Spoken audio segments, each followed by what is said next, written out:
ಗುರುರ್ದೇವೋ ಮಹೇಶ್ವರಃ ಗುರು ಸಾಕ್ಷಾತ್ ಪರಬ್ರಹ್ಮ ತಸ್ಮೈ ಶ್ರೀ ಗುರವೇ ನಮಃ.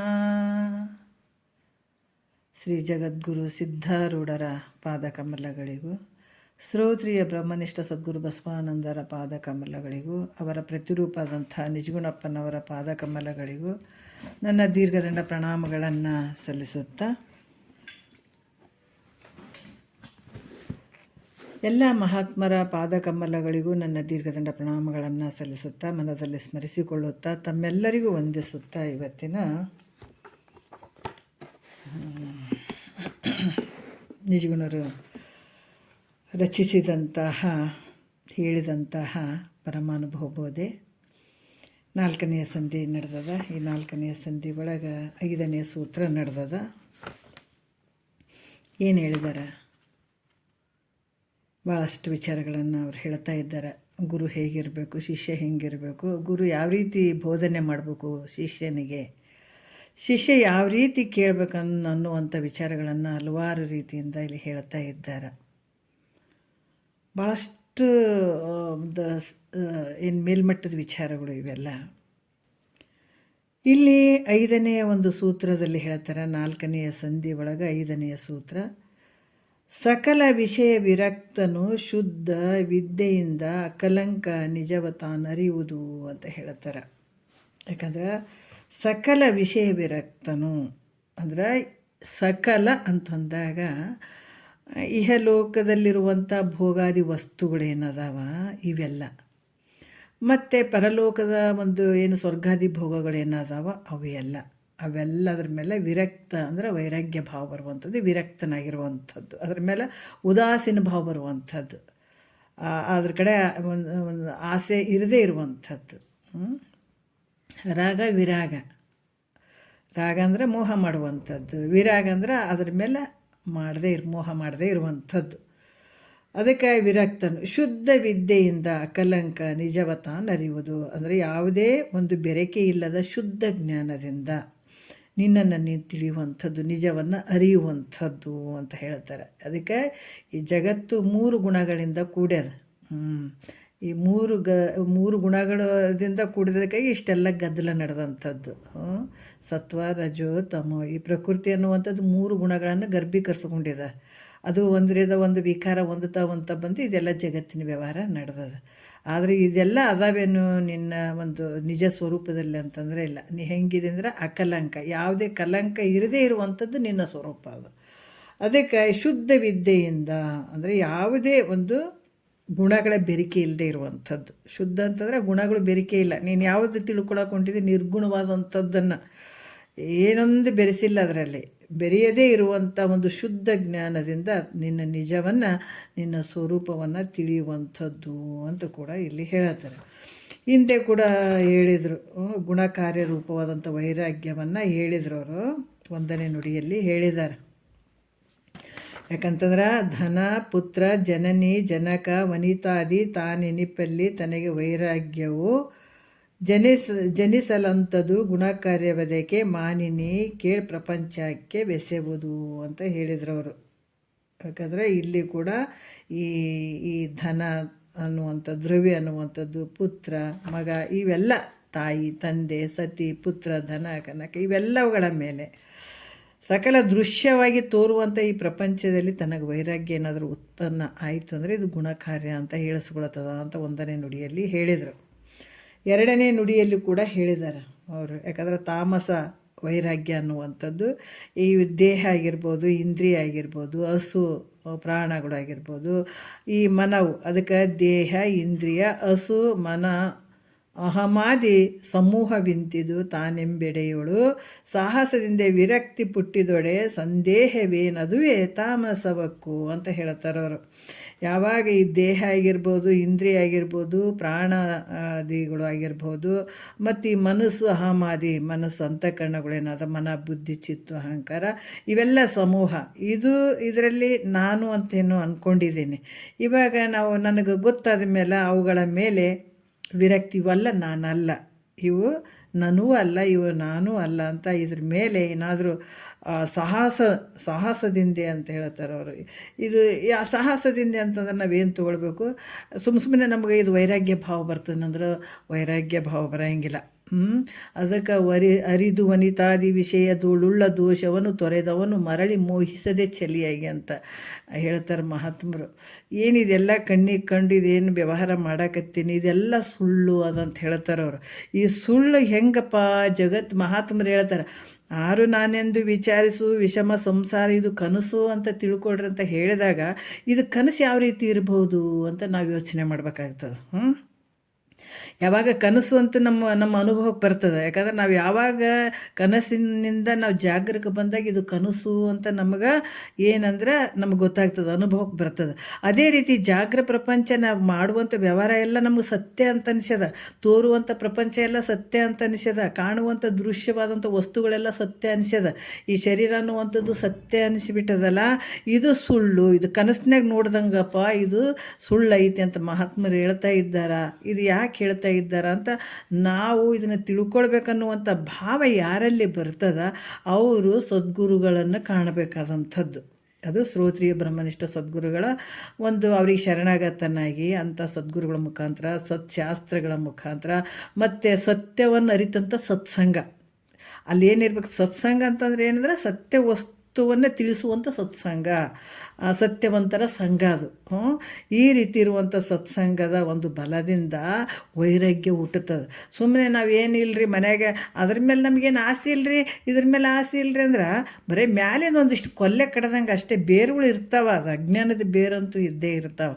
ಅದು ಸಂಪೂರ್ಣ ಬೇರು ಸಮೇತ ಅಜ್ಞಾನ ಅನ್ನುವಂಥದ್ದು ನಾಶ ಆಗಬೇಕಾಗಿತ್ತಂದ್ರೆ ನಾವು ಗುರು ಮುಖಾಂತರನೇ ಮತ್ತು ಸತ್ಸಂಗ ಸತ್ಶಾಸ್ತ್ರಗಳ ಮುಖಾಂತರನೇ ಈ ನಮ್ಗೆ ವೈರಾಗ್ಯ ಹುಟ್ಟುವಂಥದ್ದು. ಅದಕ್ಕೆ ಈ ವೈರಾಗ್ಯ ಬಿಟ್ಟರೆ ಮತ್ತು ಹೆಂಗ್ರಿ ಇದೆಲ್ಲ ವೈರಾಗ್ಯ ಬಂದು ಬಿಟ್ಟಾಗ ಇವೆಲ್ಲ ವಿಷಯಗಳ ತ್ಯಾಗ ಮಾಡುವಂಥದ್ದು. ಅದಕ್ಕೆ ನೆರೆ ಕೇಳು ಕೇಳಿದುದನ್ನು ಅರಿದುದು ನಮ್ಮೆ ಮರೆಯದರು ಗುರು ಪೇಳದ ತೆರೆದವಳು ತೊರೆ ವಿಷಯವನ್ನು ತೊರೆದು ನಿರ್ವಿಷಯದಳು ಕರಿಗೊಂಡು ನಿಲೆ ನೀನೆ ಸುಖಿಯಪ್ಪೆ ಅಂತ ಯಾಜ್ಞವಲ್ಕರು ಮೊದಲೇ ಹೇಳಿಬಿಟ್ಟಿದ್ದಾರೆ ಅವರು. ತೊರೆ ವಿಷಯವನ್ನು, ಯಾಕಂದರೆ ಈ ವಿಷಯವನ್ನು ಏನಾದರೂ ಇಟ್ಕೊಂಡ್ರೆ ಅಂಥ ಆನಂದ ಸಿಗ್ಲಿಕ್ಕೆ ಸಾಧ್ಯನೇ ಇಲ್ಲ. ಮಹಾತ್ಮರು ಏನು ಹೇಳಿದಾರ? ವಿರತಿಯಿಂದ ಈ ಥರ ಸಂಪದ ಸುಖ ಮುಂಟೆ ಅಂತ ಹೇಳ್ತಾರೆ ಅವರು. ವಿರತಿಯಿಂದ ವೈರಾಗ್ಯದಿಂದ ಭಾಳ ದೊಡ್ಡ ಸಂಪತ್ತು ಐತೆ ಅಂತ ಹೇಳ್ತಾರೆ. ನಾವೆಲ್ಲವನ್ನು ಹಿಡ್ಕೊಂಡು ಕುಂತು ಗದ್ದಲಕ್ಕೆ ಬಿದ್ದಾಗ ಏನು ರೀ ನಮಗೆ ಎಂಥ ಒಂದು ಸಂಪತ್ತು ಕೊಟ್ಬಿಟ್ಟನ್ ದೇವ್ರು ಅಂತೀವಿ.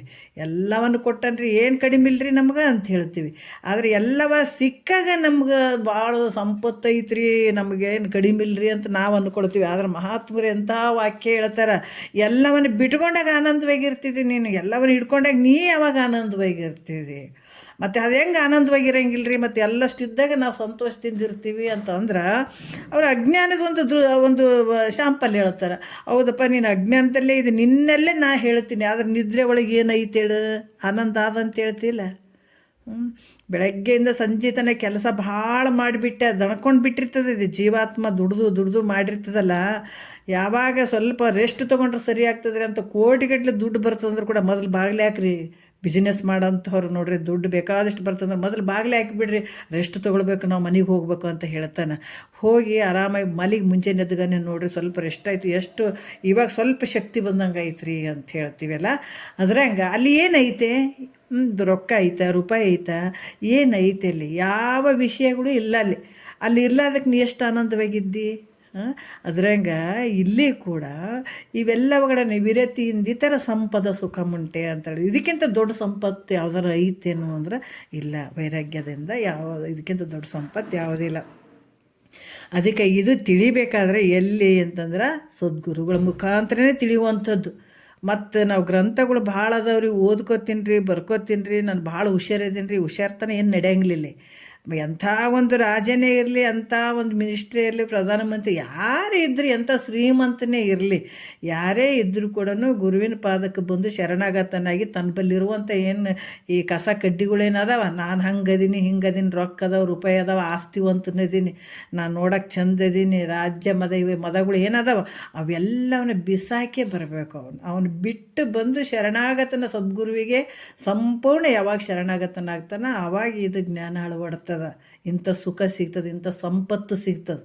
ಅಲ್ಲಿ ತಾನೇ ನಿನ್ನದೇ ಇರುವಂಥ, ನಿನ್ನದೇ ಅನ್ನುವಂಥದ್ದು ಜ್ಞಾನರತ್ನ. ಹೆಣ್ಣು ಹೊನ್ನು ಮಣ್ಣು ನಿನ್ನದಲ್ಲ, ನಿನ್ನದೇ ಅನ್ನುವಂಥದ್ದು ಜ್ಞಾನರತ್ನ ನಿನ್ನೊಳಗಾದದು, ಬೇರೆ ಯಾರ ಹತ್ರನೂ ಇಲ್ಲ. ಅದು ನಿನ್ನೊಳಗಾದ. ನೀ ಕಾಣ್ಬೇಕಾಗಿತ್ತಂದ್ರೆ ನಿನ್ನಲ್ಲಿರುವಂಥ ಕಸ ಕಡ್ಡಿಗಳನ್ನೆಲ್ಲ ತೆಗೆದಾಕಿದಾಗ ನಿನಗೆ ಗೊತ್ತಾಗ್ತದ. ಅದಕ್ಕೆ ಸದ್ಗುರು ಮುಖಾಂತರ ಅಲ್ಲಿ ತಿಳ್ಕೊಳ್ಬೇಕಾದಾಗ ನಿನ್ನಲ್ಲಿರುವಂಥ ಹೆಂಗೆ ತೊಳೆದು ಗಂಗಳ ತಳ ತಳ ತಳ ಅಂತಿರ್ತದೆ ನೋಡ್ರಿ. ಊಟ ಮಾಡಬೇಕಾದಾಗ ನಮ್ಗೆ ಇಷ್ಟ ಆಗ್ತದಿಲ್ಲ, ಏನಾರು ಭಾಳಷ್ಟು ಗಲೀಜಿರ್ತದೆ, ನಮ್ಗೆ ಊಟ ಮಾಡೋಕ್ಕಾಗ್ತದೆ ನಾ ಗಂಗಳದಾಗ ಇಲ್ಲ. ಕ್ಲೀನಾಗಿ ಹೆಂಗೆ ತಳ ತಳ ತಳ ಇರ್ತದ, ಅದೇ ರೀತಿ ಕೂಡ ನಿನ್ನ ಅಂತಃಕರಣ ಕೂಡ ಪರಿಶುದ್ಧವಾಗಿರ್ಬೇಕು, ತಳ ತಳ ತಳ ಅನ್ನಬೇಕು. ಅಂದಾಗ ಮಾತ್ರ ಇದು ಅಳವಡ್ತದೆ. ಅಂಥ ಗುರುಗಳ ಒಂದು ಸೇವಾದಿಗಳನ್ನು ಮಾಡ್ಕೊಂಡು ಗುರುವಿನ ಕೃಪೆಗೆ ಪಾತ್ರನಾಗಿ ಇಂಥ ವಿಚಾರಗಳನ್ನು ಕೇಳಿದಾಗ ಅದಕ್ಕಿಂತ ದೊಡ್ಡ ಸಂಪತ್ತು ಏನಾರು ಐತೇನು ಜಗತ್ತಿನೊಳಗೆ? ಏನೇನೇನೇನಿಲ್ಲಪ್ಪ ಅಂತ ಹೇಳ್ತಾರೆ ಅವರು. ಅದಕ್ಕೆ ಈ ರೀತಿಯಾಗಿ ಸಾಹಸದಿಂದೇ ವಿರಕ್ತಿ ಪುಟ್ಟಿದೊಡೆ. ಅಲ್ಲಿ ಸಾಹಸದ ಈ ರೀತಿಯಿಂದ ಗುರು ಮುಖಾಂತರ ಸತ್ಶಾಸ್ತ್ರಗಳ ಮುಖಾಂತರ ಸತ್ಸಂಗದಿಂದ ನಿನಗೆ ವೈರಾಗ್ಯ ಭಾವ ಬಂತಂದ್ರೆ ಸಂದೇಹವೇನದುವೆ, ಅದ್ರಾಗ ಏನು ಒಂದು ಚೂರು ಸಂಶಯ ಪಡುವಂಗಿಲ್ಲ ನೋಡ್ರಿ. ಅದು ತಾಮಸ ಅಂತ ಹೇಳ್ತಾರೆ, ತಾಮಸವಕ್ಕು ಅಂತ ಹೇಳ್ತಾರೆ. ತಾಮಸ ವೈರಾಗ್ಯ ಅಂತ ಕೂಡ ಹೇಳ್ತಾರೆ. ಮತ್ತೀಗ 3ನೇ ನುಡಿಯಲ್ಲಿ ಕೂಡ ಹೇಳ್ತಾರೆ, ರಾಜಸ ವೈರಾಗ್ಯದ ಬಗ್ಗೆ ಹೇಳ್ತಾರೆ. ಏನು ಹೇಳ್ತಾರ?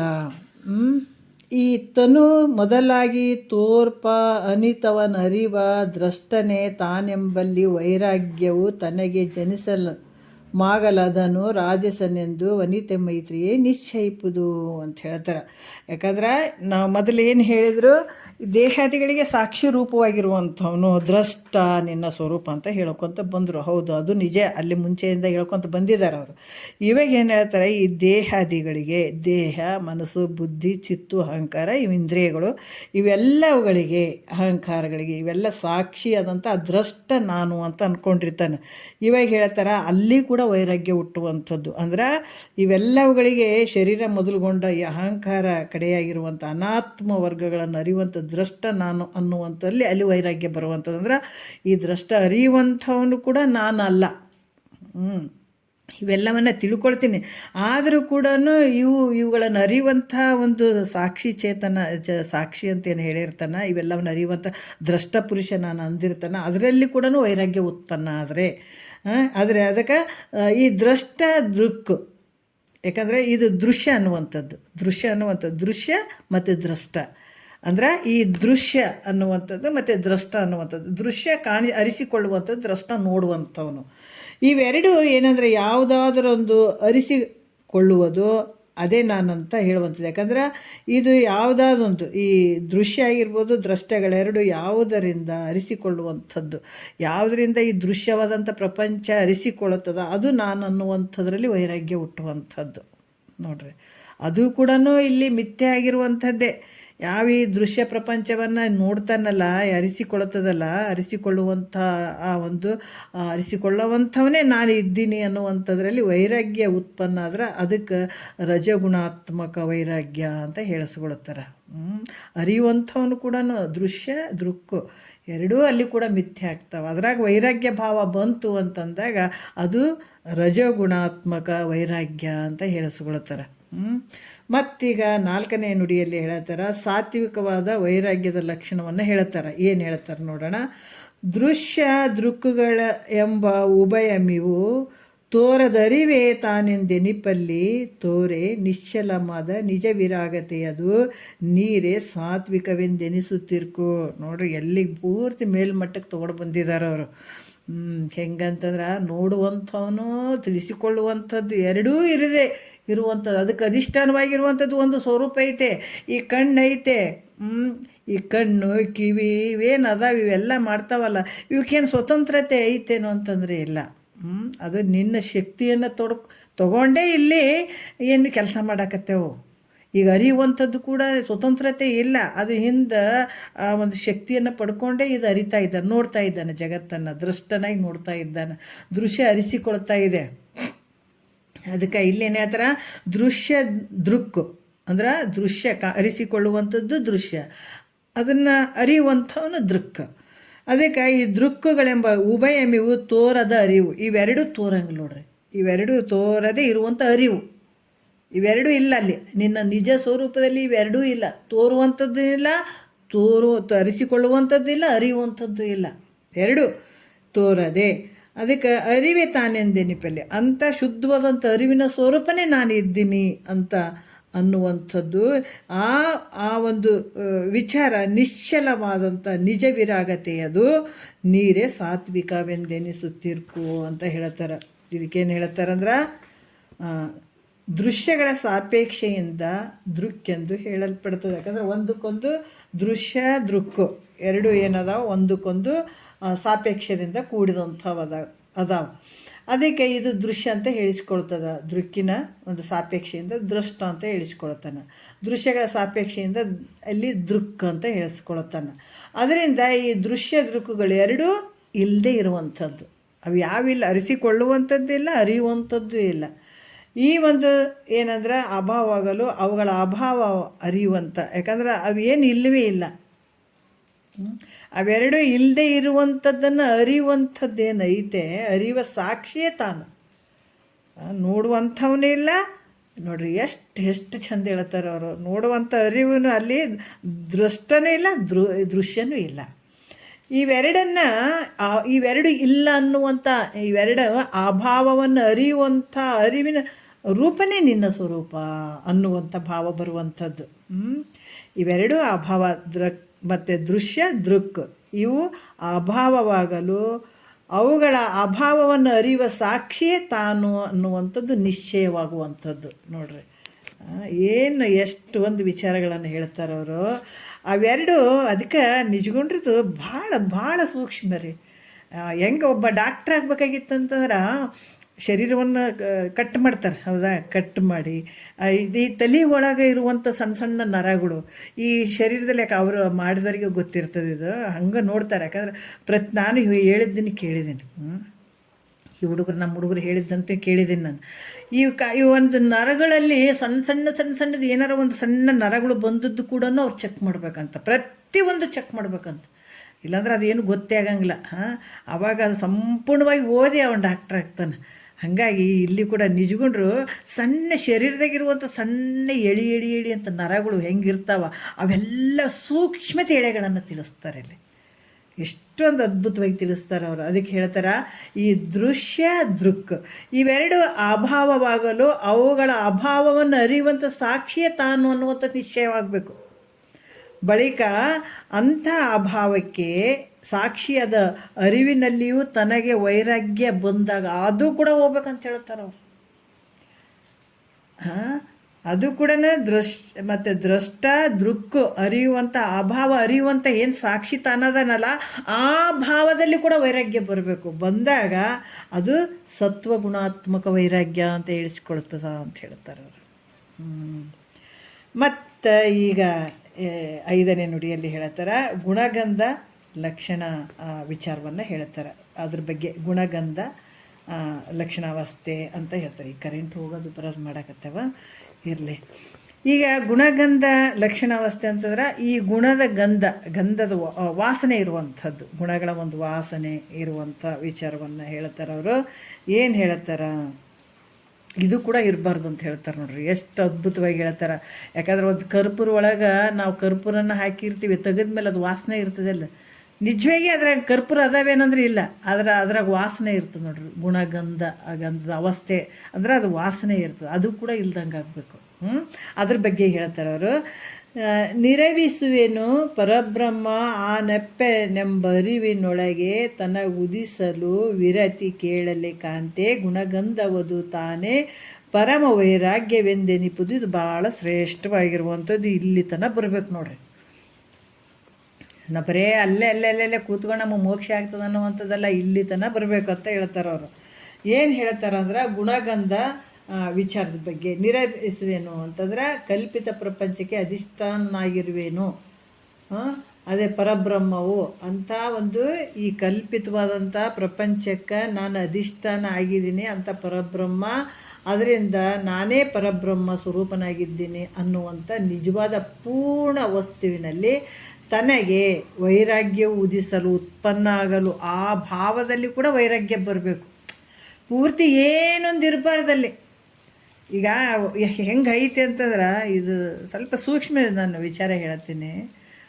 ಈಗ ಯಾರಾದರೂ ಒಬ್ಬ ವ್ಯಕ್ತಿಗೆ ಪ್ರಾಣ ಹೋಗ್ಯದಂತಂದ್ರೆ ಡಾಕ್ಟ್ರ್ ಬಂದು ನೋಡ್ತಾರೆ ಅಲ್ಲ.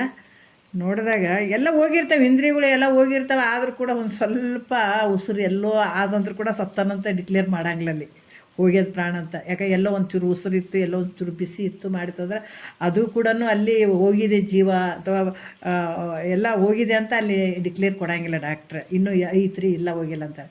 ಯಾವಾಗ ಸಂಪೂರ್ಣ ಹೋಗ್ಬಿಡ್ಬೇಕು, ಯಾವುದು ಇರೋದೇ ಇಲ್ಲ ಶರೀರದಾಗ. ಒಂದು ಬಿಸಿ ಅಂತ ಇರೋಂಗಿಲ್ಲ, ಎಲ್ಲೋ ಒಂದು ಕಡೆ ಪಲ್ಸದ ಆರೋದಂತ ಏನೂ ಇರೋಂಗಿಲ್ಲ. ಎಲ್ಲ ಹೋದಾಗ ಸಂಪೂರ್ಣ ಇಲ್ಲ ಹೋಗ್ಯದ ಅಂತ ಹೆಂಗೆ ಹೇಳ್ತಾನೆ ಹಂಗೆ ಇಲ್ಲಿ ತನಕ ಬರ್ತದೆ. ಇದು ಕೂಡ ಅರಿವಿಂದ ಅಲ್ಲಿ ತನಕ ಗುಣಗಂಧಾವಸ್ಥೆ ಅರಿಯುವಂಥದ್ದು ಕೂಡ ನಾನದಿನ ಅಲ್ಲಿ ಕೂಡ ವೈರಾಗ್ಯ ಹುಟ್ಟಬೇಕಾದ್ರು ಪರಮ ವೈರಾಗ್ಯ ಅಂತ ಹೇಳ್ತಾರೆ ಅವರು. ಇಲ್ಲಿ ಏನು ಹೇಳ್ತಾರ, ದೃಶ್ಯ ದೃಕ್ಕು ಅಭಾವ ಇವೆರಡು ಉಪಲಕ್ಷಿತ ಸಾಕ್ಷಿಯಲ್ಲಿ ವೈರಾಗ್ಯ ಉಂಟಾದ ಬಳಿಕ ದೃಶ್ಯ ದೃಕ್ ಅಭಾವದಿಂದ ಕೂಡಿದಂಥದ್ದು ಅದು ಈ ಸಾಕ್ಷಿಯಲ್ಲಿ ವೈರಾಗ್ಯ ಉಂಟಾದ ಬಳಿಕ ಕಲ್ಪಿತ ಸರ್ವ ಪ್ರಪಂಚಕ್ಕೆ ಅಧಿಷ್ಠಾನವಾದಂಥ ಬ್ರಹ್ಮವೇ ತಾನಂತ ತೋರಿತಲ್ಲಿ ಏನದ ಈ ಕಲ್ಪಿತವಾದಂಥ ಈ ಪ್ರಪಂಚಕ್ಕೆ ಅಧಿಷ್ಠಾನವಾಗಿರುವಂಥದ್ದು ಅಂಥ ಸ್ವರೂಪ ಪರಬ್ರಹ್ಮ ಸ್ವರೂಪ ಅಂತ ಅಲ್ಲಿ ಅಂದ್ಕೊಂತು. ಆ ನಂತರ ಅದರಲ್ಲಿಯೂ ಅದು ಒಂದು ಸ್ವಲ್ಪ ಏನು ಇವೆಲ್ಲವನ್ನು ತಿಳ್ಕೊಂಡು ಇವ್ಯಾವ ಇಲ್ಲ ಅಂತ ನಾನು ಅಂಥ ಶುದ್ಧವಾದ ಪರಬ್ರಹ್ಮ ಸ್ವರೂಪ ನಾನು ಇದ್ದೀನಿ ಅನ್ನುವಂಥದ್ದು ತೋರ್ತದೆ. ಇದಕ್ಕೆಲ್ಲಷ್ಟಕ್ಕೆ ಅಧಿಷ್ಠಾನ ಈ ಕಲ್ಪಿತ ಪುರುಷ ಏನು ಕಲ್ಪಿತ ಪ್ರಪಂಚ ಏನು ಐತಲ್ಲ ಅದಕ್ಕೆಲ್ಲ ಅಧಿಷ್ಠಾನ ಸ್ವರೂಪನಾಗಿರುವಂಥ ನಾನು ಬೇರೆ ಇದ್ದೀನಿ ಅಂಥ ಒಂದು ಪರಬ್ರಹ್ಮನೇ ನಾನಂತ ತೋರಿತಲ್ಲಿ. ಅನಂತರ ಅದರಲ್ಲಿಯೂ ತನಗೆ ವೈರಾಗ್ಯ ತೋರಿದರೆ ಅದು ಗುಣಗಂಧ ಅಥವಾ ಗುಣಗಳ ವಾಸನಾತ್ಮಕವಾದ ವೈರಾಗ್ಯ ಅಂತ ಹೇಳ್ಸ್ಕೊಳ್ತಾರೆ. ಅದರಲ್ಲಿ ಕೂಡ ಅದು ಕೂಡ ಇರಬಾರ್ದು. ಆ ಗುಣಗಂಧ ಅವಸ್ಥೆಯಲ್ಲಿ ಏನಿಲ್ಲ, ಅಲ್ಲಿ ಗುಣಗಳ ಇಲ್ಲ, ಗುಣಗಳ ಒಂದು ಕಾರ್ಯಗಳಿಲ್ಲ, ಏನೊಂದಿಲ್ಲ, ಆದರೂ ವಾಸನೆ ಐತೆ. ಈ ಕರ್ಪೂರದಾಗ ಅದು ವಾಸನೆ ಕೂಡ ಹೋಗ್ಬೇಕಲ್ಲ. ಆ ರೀತಿ ನಾನು ಇವೆಲ್ಲ ಅಭಾವಗಳನ್ನು ತಿಳಿಯುವಂಥ ಪರಬ್ರಹ್ಮ ಸ್ವರೂಪನೇ ನಾನು ಇದ್ದೀನಿ ಅನ್ನುವಂಥದ್ದು ಏನು ಭಾವ ಇರ್ತದಲ್ಲ ಅದು ಕೂಡ ಅಲ್ಲಿ ಹೋದಾಗ ಗುಣಗಂಧ ಅಥವಾ ಗುಣಗಳ ವಾಸನಾತ್ಮಕವಾದ ವೈರಾಗ್ಯ ಅಂತ ಹೇಳಿಸ್ಕೊಳ್ತದೆ. ಅದ್ರಾಗ ಕೂಡ ಅಲ್ಲಿ ವೈರಾಗ್ಯ ಹುಟ್ಟಿತು ಅಂತಂದಾಗ ಅದು ಗುಣಗಂಧಾವಸ್ಥೆಯ ವೈರಾಗ್ಯ ಅಂತ ಅನಿಸ್ಕೊಳ್ತದೆ. ಇದು ವೈರಾಗ್ಯಗಳಿಗಿಂತಲೂ ಇದು ಎಲ್ಲ ವೈರಾಗ್ಯಗಳಿಗಿಂತಲೂ ಇದು ಪರಮ ವೈರಾಗ್ಯ ಅಂದ್ರೆ ಶ್ರೇಷ್ಠವಾದಂಥ ವೈರಾಗ್ಯ ಅಂತ ಹೇಳಿಸ್ಕೊಳ್ತದೆ. ಅಲ್ಲಿ ತನಕ ಹೋಗ್ಬೇಕಿದೆ ಅಂತ ಅಂದಾಗ ಸಂಪೂರ್ಣ ಭಾವದಲ್ಲಿ ಅದು ಯಾವುದೂ ಇರಬಾರ್ದು ಅನ್ನುವಂಥದ್ದು ಈ ವೈರಾಗ್ಯಗಳ ಬಗ್ಗೆ ಹೇಳ್ಕೊಂಡು ಬಂದರು ಅವರು. ಮತ್ತು ಇಲ್ಲಿ ಹೇಳ್ತಾರೆ, ಈ 5 ಪ್ರಕಾರವಾದಂಥ ವೈರಾಗ್ಯಗಳಲ್ಲಿ ತನಗೆ ರಾಗ ವಿರಾಗಗಳು ತೋರಿದ್ರೆ ಕ್ರಮದಿಂದ ಅದಕ್ಕೇನು ಹೇಳ್ತಾರೆ, ವಿದ್ಯೆ ಅವಿದ್ಯೆ ಅಂತ ಇಳಿಸಿಕೊಳ್ಳುವಂಥವು ಅಂತ ಈಗ ಮುಂದಿನ ವಿಚಾರದಲ್ಲಿ ಹೇಳ್ತಾರೆ. ಏನು ಹೇಳ್ತಾರ ಅಂದ್ರೆ 5 ಯಾಕಂದ್ರೆ ಇಲ್ಲಿ ಯಾವುದು 6ನೇ ನುಡಿ ನೋಡೋಣ. ಇನ್ನಿತರಲ್ಲಿಯೇ ರಾಗವದು ತಾನು ಅವಿದ್ಯೆಯೆಂದೆನಿಪುದು ಅನಿತರೆಡೆಯೋಳು ಮತ್ತೆ ತನಗೆ ವಿರಾಗ ಸವನಿಸಲಿಕ್ಕೆ ಅವಿದ್ಯೆಯೆಂದೆನಿಪುದು ಲಲಿತಾಂಗಿ ತಿಳಿ ನೀನು ಅಂತ ಹೇಳ್ತಾರೆ ಅವರು. ಏನು ಹೇಳ್ತಾರ ಅಂತಂದ್ರೆ ಇನ್ನಿತರಲ್ಲಿಯೇ ರಾಗವದು ತಾನು ಏನು ಹೇಳಿಸ್ತಾರ ಅವಿದ್ಯೆಯೆಂದೆನಿಪುದು. ಯಾವಾಗ ಇವೆಲ್ಲವುಗಳಲ್ಲಿ ಯಾಕಂದ್ರೆ ಇಷ್ಟರಲ್ಲಿಯೇ ಆ ಪ್ರೀತಿಯು ತಾನು ಯಾಕಂತಂದ್ರೆ ಏನು ಹೇಳ್ತಾರ ತನಗೇನು ತೋರ್ತದ ಅದರಲ್ಲಿ ಪ್ರೀತಿ ಹುಟ್ಟಿದ್ರೆ ಅದು ಅವಿದ್ಯೆ ಅಂತ ಅನ್ಸ್ಕೊಳ್ತದೆ. ಇದ್ರ ಮೇಲೆ ರಾಗ ಬಂದರೆ ಇವುಗಳ ಮೇಲೆ ರಾಗ ಬಂದರೆ ಏನು ಅನ್ಸ್ಕೊಳ್ತದೆ ಅದು ಅವಿದ್ಯೆ ಅಂತ ಅನ್ಸ್ಕೊಳ್ತದೆ. ಅನಂತರ ಅನಿತರಡೆಯೋಳು ಅಲ್ಲಿ ಏನು ಅಂತಂದ್ರೆ ಅಷ್ಟರೊಳಗೆ ಅದ್ರ ಬಗ್ಗೆ ವೈರಾಗ್ಯ ಬಂತು ಅಂತಂದಾಗ ಅದು ವಿದ್ಯೆ ಅಂತ ಅನ್ಸ್ಕೊಳ್ತದೆ.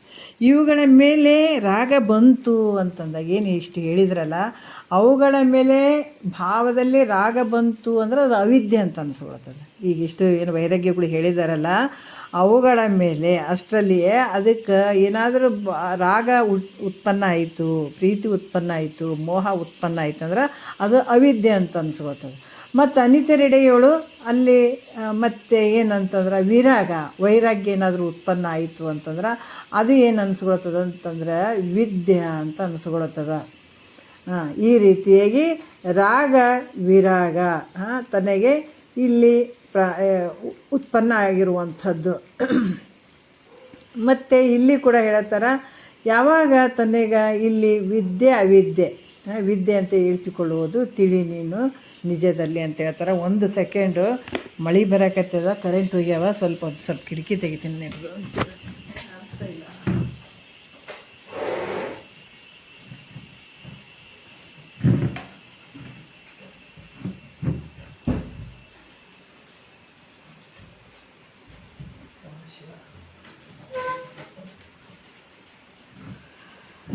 ಅಕ್ಷರಗಳೇ ಕಾಣಿಸ್ತಾ ಇಲ್ಲ ನನಗೆ. ಏನು ಹೇಳ್ತಾರ ಅಂತಂದರೆ ನೋಡ್ರಿ, ಇಲ್ಲಿ ಏನು ಹೇಳ್ತಾರ, ಇನ್ನಿತರಲ್ಲಿ ಅಂದರೆ ಇಷ್ಟರಲ್ಲಿ ಅದ್ರ ಮೇಲೆ ಪ್ರೀತಿ ಏನಾದರೂ ಹುಟ್ಟಿತು ಅಂತಂದಾಗ ಅದು ಅವಿದ್ಯೆ ಅಂತ ಅನ್ನಿಸ್ಕೊಳತ್ತದ. ಮತ್ತು ಇಲ್ಲಿ ಅನಂತರ ಅನಿತರೆಡೆಯೋಳು ಅಂತಂದ್ರೆ ಅಷ್ಟರೊಳಗೆ ವೈರಾಗ್ಯ ತನಗೆ ಬಂತು ಅಂತಂದ್ರೆ ಅದು ಯಾವ ರೀತಿ ಅಂತಂದ್ರೆ ವಿದ್ಯೆ ಅಂತ ಅನ್ನಿಸ್ಕೊಳ್ತದ. ಈ ರೀತಿ ಲಲಿತಾಂಗಿ ಮನೋಹರಳಾದ ಸ್ತ್ರೀಯಳೆ ಮತ್ತು ವಿದ್ಯೆ ಎಂದು ಹೇಳಿಸಿಕೊಳ್ಳುವಂಥದ್ದು ನೀನು ತಿಳಿ ಅವಿದ್ಯೆ. ಯಾಕಂದರೆ ಎರಡೂ ಇದ್ದಾಗ ಅಲ್ಲಿ ರಾಗ ಮತ್ತು ವೈರಾಗ್ಯ ಎರಡೂ ಕೂಡಿದಾಗ ವಿದ್ಯೆ ಅವಿದ್ಯೆ ಅಂತ ಹೇಳಿಸ್ಕೊಳ್ತದೆ. ಅಲ್ಲಿ ರಾಗ ಬಂದಾಗ ಅವಿದ್ಯೆ ಅನಿಸ್ಕೊಳ್ತದೆ, ವಿರಾಗ ಬಂದಾಗ ವಿದ್ಯೆ ಅನಿಸ್ಕೊಳ್ತದೆ. ಎರಡೂ ಇದ್ದಾಗ ವಿದ್ಯೆ ಅವಿದ್ಯೆ ಅಂತ 2 ರೀತಿಯಿಂದ ಹೇಳಿಸ್ಕೊಳ್ತದ ಅನ್ನುವಂಥದ್ದನ್ನು ಹೇಳ್ತಾರೆ ಅವರು. ಮತ್ತು 7ನೇ ನುಡಿಯಲ್ಲಿ ಹೇಳ್ತಾರೆ, ಇನಿತು ತೋರಿಕೆಗಳಲ್ಲಿ ತನಗೆ ರಾಗ ವಿರಾಗ ವನಿತು ಪುಟ್ಟಿದೊಡೆ ವಿದ್ಯೆ ಅವಿದ್ಯೆ ಎನಿಪುದು ಮಿಶ್ರದ ಗತಿಯಿಂದೆ ಸನ್ಮುನಿ ವನಿತಾ ಕದಂಬ ವಂದಿತ ಪಾದೆ ಅಂತ ಹೇಳ್ತಾರೆ. ಇಲ್ಲಿ ಕೂಡ ಹಲವಾರು ವಿಚಾರಗಳನ್ನು ಹೇಳ್ತಾರೆ. ಯಾವ ರೀತಿ ಅಂತಂದ್ರೆ ಇನಿತು ಅಂತಂದ್ರೆ ಮೇಲೆ ಹೇಳಿದಂಥ 5 ವೈರಾಗ್ಯಗಳಲ್ಲಿ ತನಗೆ ಈಗ ಹೇಳಿದಂಗೆ ಮೋಹ ಏನಾದರೂ ಉಂಟಾದ್ರೆ ಅದು ಅವಿದ್ಯೆ ಅಂತ ಅನಿಸ್ಕೊಳ್ತದ. ಮತ್ತು ಅದ್ರ ಮೇಲೆ ಒಂದು ಪ್ರೀತಿನೇ ಇಲ್ಲ, ಉದಾಸೀನ ಭಾವ ಏನಾದರೂ ಹುಟ್ಟಿತು ಅಂತಂದಾಗ ಅದು ವಿದ್ಯೆ ಅಂತ ಅನಿಸ್ಕೊಳ್ತದೆ ಇವುಗಳ ಮೇಲೆ. ಮತ್ತು 2 ಅದಾವ ಅಂತಂದ್ರೆ ವಿದ್ಯೆ ಅವಿದ್ಯೆ ಅಂತ ಹೇಳಿಸ್ಕೊಡ್ತಾವ ಅಂತ ಇಲ್ಲಿ ಕೂಡ ಹೇಳ್ತಾರೆ. ಮಿಶ್ರದ ಗತಿಯೋಳು ಸನ್ಮುನಿ ಅಂದ್ರೆ ಸನ್ಮುನಿ ಅಂತಂದ್ರೆ ಇಲ್ಲಿ ಭಾಳಷ್ಟು ಶ್ರೇಷ್ಠವಾದಂಥ ಮುನಿಗಳ ಮತ್ತು ಮುನಿಗಳ ಒಂದು ಹೆಂಡತಿಯವರು ಅವರ ಪತ್ನಿಯರ ಒಂದು ಸಮೂಹದಿಂದ ನಮಸ್ಕಾರ ಮಾಡಿಕೊಳ್ಳಲಿಕ್ಕೆ ಯೋಗ್ಯಳಾದಂಥ ಮೈತ್ರಾದೇವಿ ಅಂತ ಹೇಳ್ತಾರೆ ಅವರು. ಇಲ್ಲೇನು ಹೇಳ್ತಾರೆ, ಸನ್ಮುನಿ ವನಿತಾ ಕದಂಬ ವಂದಿತ ಪಾದೆ ಅಂತಂದ್ರೆ ಅಲ್ಲಿ ಸನ್ಮುನಿ ಅಂದರೆ ಅವರು ಶ್ರೇಷ್ಠವಾದಂಥ ಮುನಿಗಳು. ಅಂಥ ಮುನಿಗಳ ಹೆಂಡತಿಯರ ಕಡೆಯಿಂದ ಆಕೆ ಅಂದರೆ ನಮಸ್ಕಾರ ಮಾಡಿಸಿಕೊಳ್ಳಲಿಕ್ಕೆ ಯೋಗ್ಯಳಾದಂಥ ಮೈತ್ರಾದೇವಿ ಅಂತ ವರ್ಣನೆ ಮಾಡ್ತಾರೆ ಅವರು. ಈ ರೀತಿಯಾಗಿ ವಿದ್ಯೆ ಅವಿದ್ಯೆ ಅಂತ ಈ ರೀತಿಗಳು ತೋರ್ತಾವೆ. ವೈರಾಗ್ಯಗಳ ಮೇಲೆ ರಾಗ ಬಂತು, ಇವೇನು ಹೇಳಿದ್ರಲ್ಲ ವಿಷಯಗಳ ಮೇಲೆ ರಾಗ ಬಂತು ಅಂದಾಗ ಅದು ಅವಿದ್ಯೆ ಅನಿಸ್ಕೊಳ್ತದೆ. ವಿರಾಗ ಬಂದರೆ ಏನು ಅನಿಸ್ಕೊಳ್ತದೆ, ಅದು ವಿದ್ಯೆ ಅಂತ ಅನಿಸ್ಕೊಳ್ತದೆ. ಇಲ್ಲಿ ರಾಗ ವಿರಾಗ 2 ಇದ್ದಾಗ ವಿದ್ಯೆ ಅವಿದ್ಯೆ ಅಂತ ಕೂಡ ಹೇಳಿಸ್ಕೊಳ್ತದ ಅಂತ ಹೇಳಿದ್ರು ಅವರು. ಮತ್ತು 8ನೇ ನುಡಿಯಲ್ಲಿ ಹೇಳ್ತಾರೆ, ವಿದ್ಯೆಯೇ ಸತ್ವಂ ಅವಿದ್ಯೆಯೇ ತಮವದು ವಿದ್ಯೆ ಅವಿದ್ಯೆಯೇ ರಜಗುಣವಕ್ಕೋ ವೃದ್ಧೆ ಮೈತ್ರಿಯೇ ಕೃತಾರ್ಥೆ ನೀನೆಲೆ ಶುದ್ಧ ವಿದ್ಯೆಯಿಂದವ ನಿಂತು ಅರಿಯುವುದು ಅಂತ ಹೇಳ್ತಾರೆ ಅವರು. ಇಲ್ಲಿ ಏನು ಹೇಳ್ತಾರಪ್ಪ ಅಂತ ಭಾಳ ವಿಶೇಷವಾಗಿ ಹೇಳ್ತಾರೆ. ಇದು ಕೆಲವು ಮೇಲಿನ ವಿಚಾರಗಳನ್ನು ವಿದ್ಯೆ ಅನ್ನುವಂಥದ್ದು, ವಿದ್ಯೆಯೇ ಅದೇನು ಅನಿಸ್ಕೊಳ್ತದೆ, ವಿದ್ಯೆ ಅಂತ ಅನಿಸ್ಕೊಳ್ತದೆ. ಅದು ಏನು ಅನಿಸ್ಕೊಳ್ತದೆ, ವಿದ್ಯೆ ಸತ್ವಗುಣ ಅಂತ ಹೇಳಿಸ್ಕೊಳ್ತದೆ. ವಿದ್ಯೆ ಅನ್ನುವಂಥದ್ದು ಏನು ಅನಿಸ್ಕೊಳ್ತದೆ, ಸತ್ವಗುಣ ಅಂತ ಹೇಳಿಸ್ಕೊಳ್ತದೆ. ಆಮೇಲೆ ಅವಿದ್ಯೆ ಅನ್ನುವಂಥದ್ದು ಏನು ಅನಿಸ್ಕೊಳ್ತದೆ, ತಮಗುಣ ಅಂತ ಅನಿಸ್ಕೊಳ್ತದೆ. ಮತ್ತು ವಿದ್ಯೆ ಅವಿದ್ಯೆ ಏನು ಅನಿಸ್ಕೊಳ್ತದೆ, ರಜೋಗುಣ.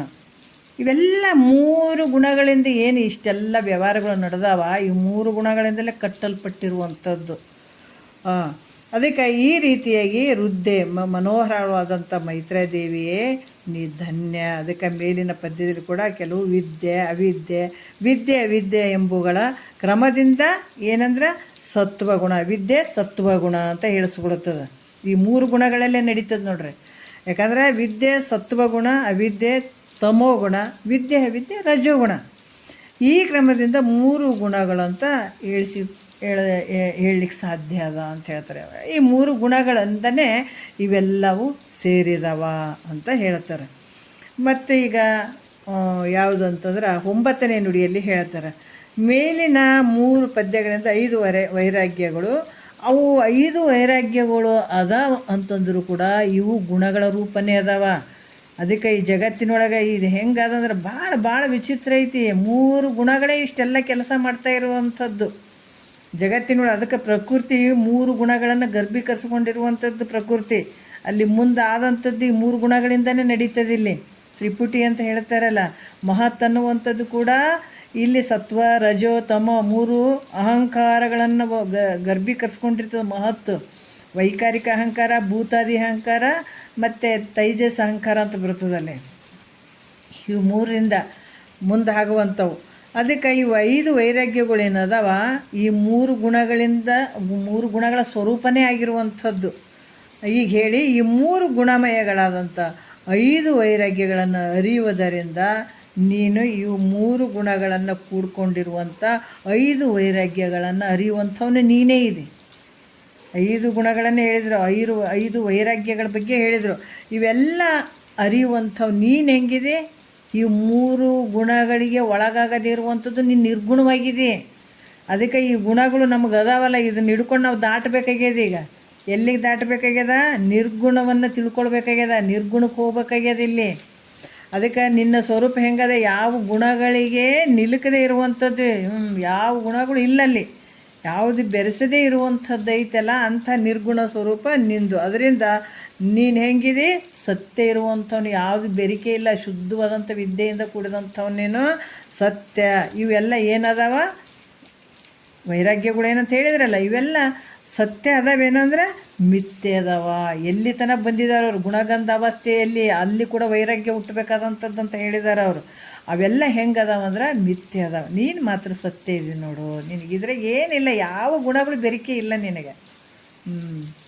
ಇದಕ್ಕೆ ಹೇಳ್ತಾರಲ್ಲ ಇವು 3 ಗುಣಗಳು. ಅದಕ್ಕೆ 6, 3, 9 ಕಳಸವ ತುಂಬಿಟ್ಟು ಬೆಳಗ್ತೀನಪ್ಪ ನಿನಗೆ ಗುರುವೇ ಅಂತ ಹೇಳಂಗಿಲ್ಲ. ಎಂತಾತ ಗುರುದೇವನು ಭಾಳ ಅಂತಃಕರಣುಳ್ಳಾತನು, ಕಾಂತೆ ನೀ ಬಾರೆಂದು ಏಕಾಂತ ಕರೆದ. ಎಂಥ ಮಾತು ಹೇಳಿದನು, ಯಾವಾಗ ಮಾತು ಹೇಳಿದ?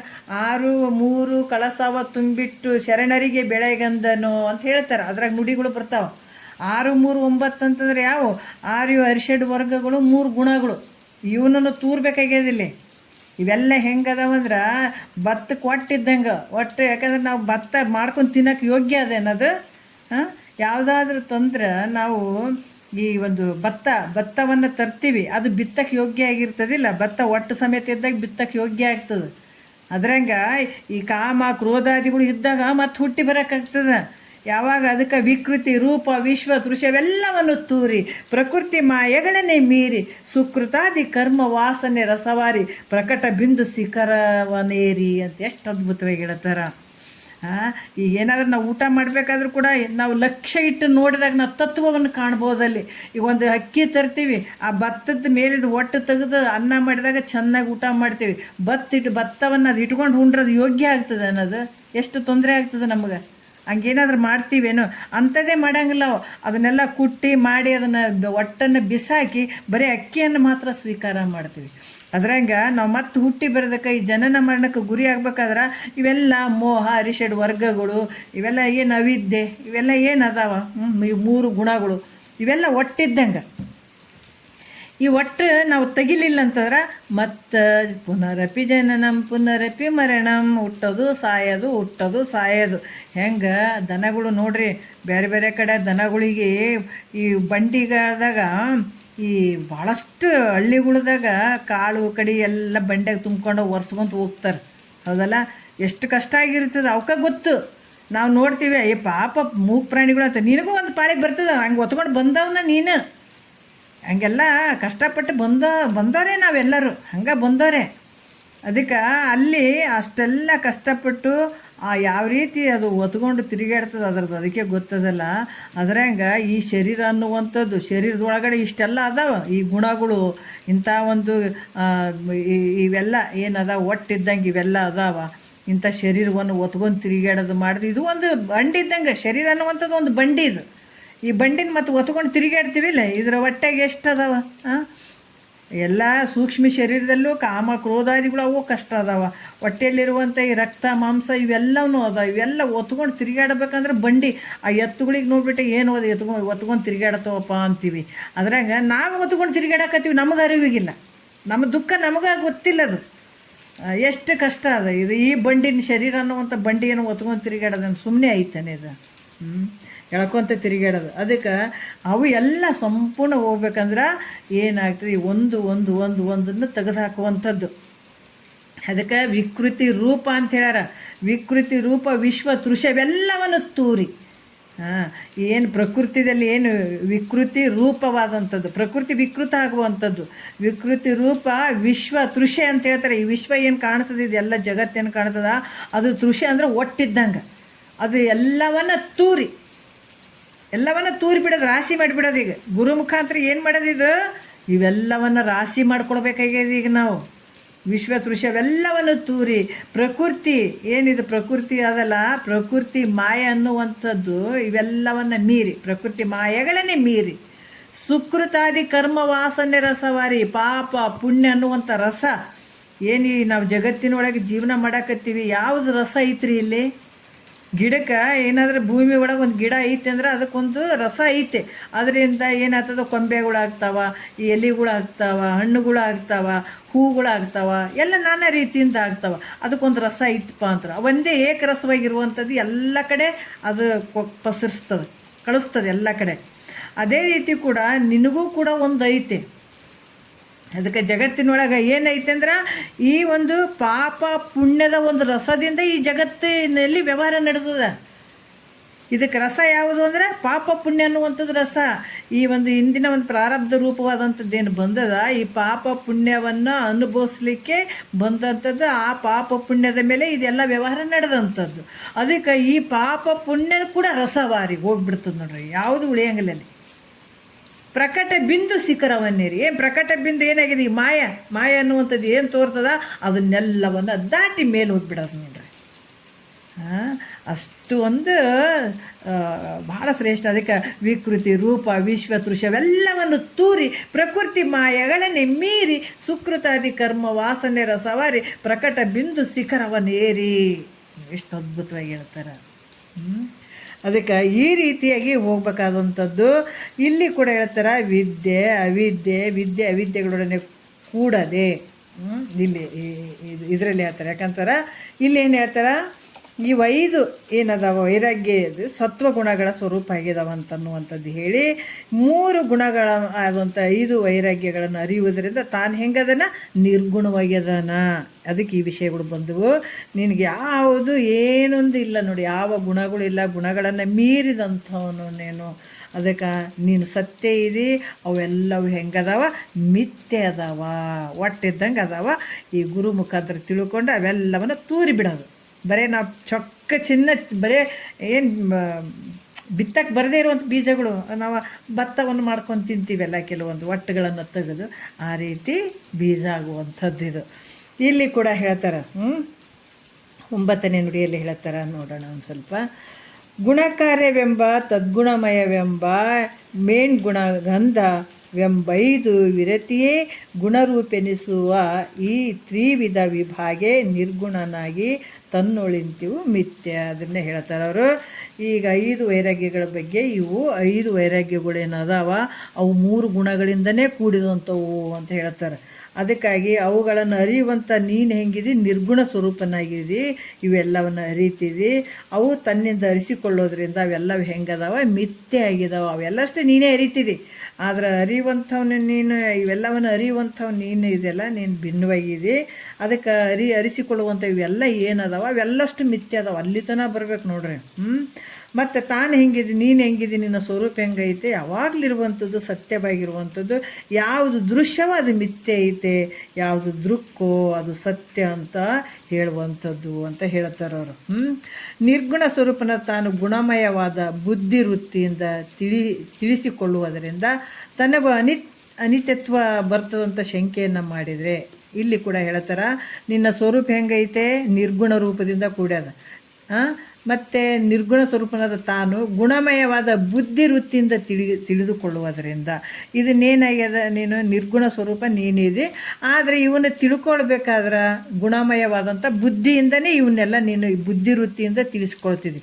ಅದಕ್ಕೆ ನಿನಗೆ ಅನಿತ್ಯತ್ವ ಒಂದು ದೋಷ ಬರ್ತದಲ್ಲ ಅಂತ ಶಂಕೆ ಮಾಡಿದ್ರೆ, ಅದಕ್ಕೆ ಅವ್ರು ಹೇಳ್ತಾರ ತ್ರಿಗುಣಗಳಿಗೆ ಭಿನ್ನವಾದಂಥ ಒಂದು ಶುದ್ಧ ವಿದ್ಯೆಯಿಂದ, ಈ 3 ಗುಣಗಳಿಗೆ ಭಿನ್ನವಾಗಿರುವಂಥದ್ದು ಶುದ್ಧ ವಿದ್ಯೆ ಐತೆ, ಅದರಿಂದ ಆ ವಿದ್ಯೆಯಿಂದ ತನ್ನನ್ನು ತಾನು ತಿಳ್ಕೊಳ್ಬೇಕು ಅಂತ ಹೇಳ್ತಾರೆ ಅವರು. ಈ 3 ಗುಣಗಳಿಗೆ ಮೀರಿದ ಒಂದು ಶುದ್ಧ ವಿದ್ಯೆ ಐತೆ, ಅದರಿಂದ ನಿನ್ನನ್ನು ನೀ ತಿಳ್ಕೊಳ್ಬೇಕಾದಂಥದ್ದು 10ನೇ ನುಡಿಯಲ್ಲಿ ಹೇಳ್ತಾರೆ. ವಿದ್ಯೆಯೋಳು ಕೂಡದ ಅವಿದ್ಯೆಯೋಳು ಬೆರೆಸದ, ನೋಡ್ರಿ ಏನು ಹೇಳ್ತಾರೆ, ವಿದ್ಯೆಯೋಳು ಕೂಡದ ಅವಿದ್ಯೆಯೋಳು ಬೆರೆಸದ, ವಿದ್ಯೆ ಅವಿದ್ಯೆಗಳೆಂಬೆರಡರೋಳು ಪೊದ್ದದೆ ಪರತರಮಾಗಿ ತೋರುವ ಶುದ್ಧ ವಿದ್ಯೆ ಎಂದರೆ ನಿನ್ನ ನೆಲೆ ನೀರೇ. ನೋಡ್ರಿ, ನಿನ್ನ ನೆಲೆ ನೀರೇ ಅಂತ ಹೇಳ್ತಾರೆ ಅವರು. ಏನು ಹೇಳ್ತಾರೆ, ಅದು ನಿನ್ನ ಒಂದು ಸ್ಥಳ ಅನ್ನುವಂಥದ್ದು ಅವರು ಕೂಡ ಹೇಳ್ತಾರೆ. ಯಾವ ರೀತಿ ಹೇಳ್ತಾರಂತಂದರೆ, ವಿದ್ಯೆಯೋಳು ಕೂಡದ ಅಂದ್ರೆ ವಿದ್ಯೆ, ಇವು 3 ರೀತಿಯಾಗಿರುವಂಥದ್ದು 3 ಲಕ್ಷಣಗಳನ್ನು ಹೇಳ್ತಾರೆ. ವಿದ್ಯೆ ಅವಿದ್ಯೆ ಅಂದ್ರೆ ವಿದ್ಯೆದೋಳು ಕೂಡದೇ ಇರುವಂಥದ್ದು, ಅಂದ್ರೆ ವಿದ್ಯೆ ಯಾವುದು ಬಂದದಲ್ಲಿ ಸತ್ವಗುಣ. ಸತ್ವಗುಣದಲ್ಲಿ ವಿದ್ಯೆ ಅನ್ನುವಂಥದ್ದು, ಆ ಸತ್ವಗುಣದಿಂದ ಕೂಡದೇ ಇರುವಂಥದ್ದು ನಿನ್ನ ಸ್ವರೂಪ ಐತೆ. ಅವಿದ್ಯೆಯೋಳು ಬೆರೆಸದ ಅಂದ್ರೆ ತಮೋಗುಣಕ್ಕೂ ಕೂಡ ಬೆರೆಸದೇ ಇರುವಂಥದ್ದು. ಮತ್ತು ವಿದ್ಯೆ ಅವಿದ್ಯೆಗಳೆಂಬೆರಡರಳು ಅಂದ್ರೆ ಈ ರಜೋಗುಣದಲ್ಲಿ ಕೂಡ ಬೆರೆಸದೇ ಇರುವಂಥದ್ದು, ಅಲ್ಲಿ ಪೊದ್ದದೆ ಅಂತ ಹೇಳ್ತಾರೆ. ಯಾಕಂದ್ರೆ ಯಾವುದಕ್ಕೂ ಸಂಬಂಧ ಆಗದೇ ಇರುವಂಥದ್ದು. ಪರತರಮಾಗಿ ಅಂದರೆ ಪರತರ, ಇಹ ಆನಂದ, ಪರ ಆನಂದ, ಪರತರ ಆನಂದ. ನೋಡ್ರಿ 3 ಆನಂದಗಳು. ಯಾಕಂದ್ರೆ ಇಹ ಆನಂದ ಮಿಥ್ಯ ಅದ, ಪರ ಆನಂದ ಮಿಥ್ಯ ಅದ, ಪರತರ ಆನಂದ ಸತ್ಯ ಅದ. ಅದಕ್ಕೆ ಪರತರಮಾಗಿ ತೋರುವ, ಶ್ರೇಷ್ಠವಾಗಿ ಅಂತ ತೋರುವಂಥದ್ದು, ಎಲ್ಲ ವಿದ್ಯಾರ್ಥಿಗಳಿಗೆ ಬೇರೆಯಾಗಿರುವಂಥದ್ದು. ಇಂಥ ಒಂದು ಪರತರಮಾಗಿ ತೋರುವ ಶುದ್ಧ ವಿದ್ಯೆಯಿಂದ, ಈ ರೀತಿಯಿಂದ ನಿನ್ನನ್ನು ನೀನು ತಿಳಿ ಅನ್ನುವಂಥ ಭಾವ. ಅಲ್ಲಿ ಕೆಲವು ತಟಸ್ಥ ಲಕ್ಷಣಗಳು ಬರ್ತಾವೆ. ಅದಕ್ಕೆ ಕಾಗಿ ಕೂತಿದ್ದೆ ದೇವದತ್ತನ ಮನೆ ಎಂಬಂತೆ ತಟಸ್ಥ ಒಂದು ಲಕ್ಷಣದಲ್ಲಿ ಆ ರೀತಿ ಹೇಳುವಂಗೆ ತನ್ನ ನಿಜವು ಲಕ್ಷಣಾವೃತ್ತಿಯಿಂದ ಲಕ್ಷಿಸಲಿಕ್ಕೆ ಬರ್ತದ, ಈ ರೀತಿಯಿಂದ ತಿಳಿಯುವಂಥದ್ದು ಅಂತ ಹೇಳ್ತಾರೆ ಅವರು. ಮತ್ತು ಈಗ 11ನೆಯ ನೋಡೋಣ ಎಷ್ಟಾಯಿತು, ಅಂತ ಇದು ಒಂದು ಲಾಸ್ಟ್ ಹೇಳ್ಬಿಡ್ತೀನಿ. 11ನೇ ನುಡಿ ನೋಡೋಣ. ಯಾಕಂತಂದರೆ ಇಲ್ಲಿ ಕೂಡ ಅದು ವಿದ್ಯೆ, ಶುದ್ಧ ವಿದ್ಯೆ, ಅದು ಶುದ್ಧ ವಿದ್ಯೆ.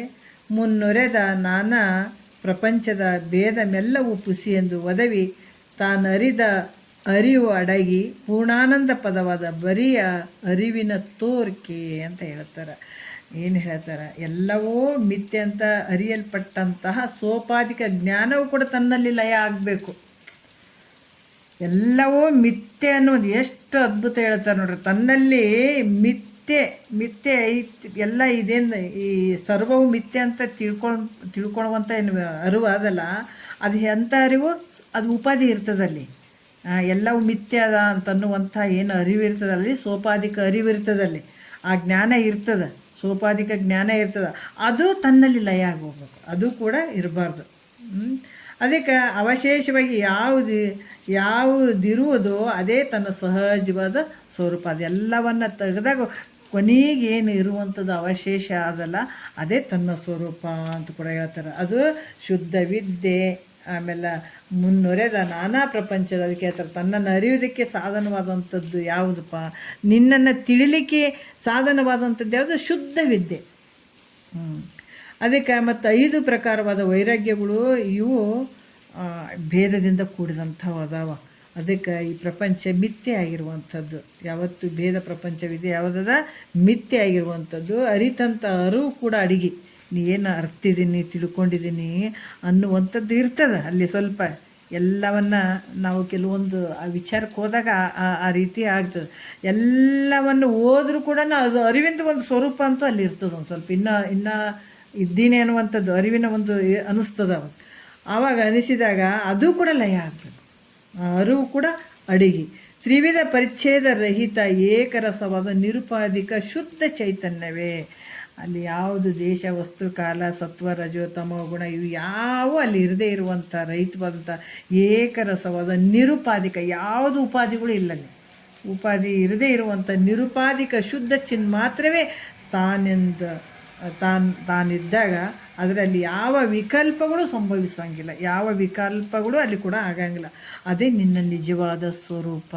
ನೋಡ್ರಿ, ಎಲ್ಲಿ ತಗೊಂಡು ಹೋದ್ರು ಎಲ್ಲವನ್ನ ಹೇಳಿ ಕೊನೆಗೆ ಈ ಯಾವುದು ನಿನ್ನ ಅರಿತೇ ಇದ್ದೀನಿ, ಅದು ಅರಿವಿನ ಸ್ವರೂಪ ನಾನು ಇದ್ದೀನಿ ಅನ್ನುವಂಥ ಭಾವ ಸಂಪೂರ್ಣ ಹೋಗ್ಬೇಕು. ಯಾವ ರೀತಿ ಅಂದ್ರೆ ಬೆಂಕಿದು ಕೂಡ ಹೇಳ್ತಾರೆ, ಕಟ್ಟಿಗೆ ವನವನ್ನು ಸುಟ್ಟಂಥ ಬೆಂಕಿ ತಾನು ಕೊನೆಗೆ ಇಲ್ದಂಗೆ ಆಗಿಬಿಡ್ತದಲ್ಲ, ಹಂಗೆ ನಾ ತಿಳಿತಾ ಇದ್ದೀನಿ ಅರಿವಿನ ಸ್ವರೂಪ ಅನ್ನುವಂಥ ಭಾವ ಕೂಡ ಲಯ ಆಗಬೇಕು ಅಂತ ಈ ರೀತಿಯಾಗಿ ಹೇಳ್ತಾರೆ. ವೈರಾಗ್ಯ ಪಂಚಕ ನಿರೂಪಣೆ ಸೂತ್ರ 5ಕ್ಕೆ ಪದ 45 ಅಂತ ಹೇಳ್ತಾರೆ. ಒಂದೆರಡು ಮತ್ತು ಗುರುಗಳ ಪಾದಕ್ಕೆ ಅರ್ಪಿಸಿ. ಭಾಳ ವಿಶೇಷವಾದಂಥ ವಿಚಾರ ಇವು. ಸ್ವಲ್ಪ ಅನ್ನಿಸ್ತಾ ಸ್ವಲ್ಪ ಟಫ್ ಅಂತ ಇರ್ತದಿಲ್ಲ ಅಂತ ಇಲ್ಲ, ಆದರೆ ಕೇಳ್ತಾ ಇವೆಲ್ಲ ಗೊತ್ತಾಗ್ತದೆ ಅನ್ನುವಂಥ ವಿಚಾರವನ್ನು ಹೇಳಿ ಒಂದೆರಡು ಮತ್ತು ಗುರುಗಳ ಪಾದಕ್ಕೆ ಅರ್ಪಿಸಿ ಹರವಾದ.